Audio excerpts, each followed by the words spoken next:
Yan na, charan! Wow! May siso na tayo guys. May pasiso na tayo ng shell pa nila napagtanggalan. May apat tayo na pisa. Yan. Ang ating bagong piso. May piso na naman si Don M. Tatanggalin na natin sila dito dahil yung yung tatlo dyan guys ay kahapon pa. Kahapon pa yung sila pumisa, yung tatlo. Pauta-utay lang ang salang natin kasi ay yun lang itlog natin. Hintayin natin yung iba. Yan. Tara! Ang cute Yan, may aalagaan na naman tayong bagong piso. Yun lang guys ang update natin.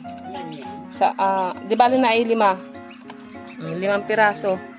Yung isa ay nategibam. Pakain ko na naman daw sa daga. Ito yung gamit natin guys na incubator. Ito ay pwede sa solar, pwede sa kuryente.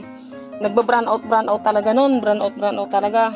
Kaya natutuwa din ako dahil may nabuhay pa rin sa ating sinalang. Pero yung iba kaya hindi pa ito nagapisa dahil ang ginawa ko kasi dito, pag itlog doon sa nung inahin, tsaka ako lang ilalagay, hindi siya sabay-sabay.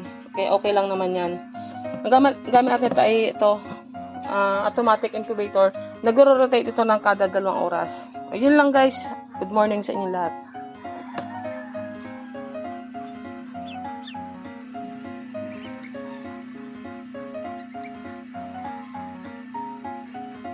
Ayan.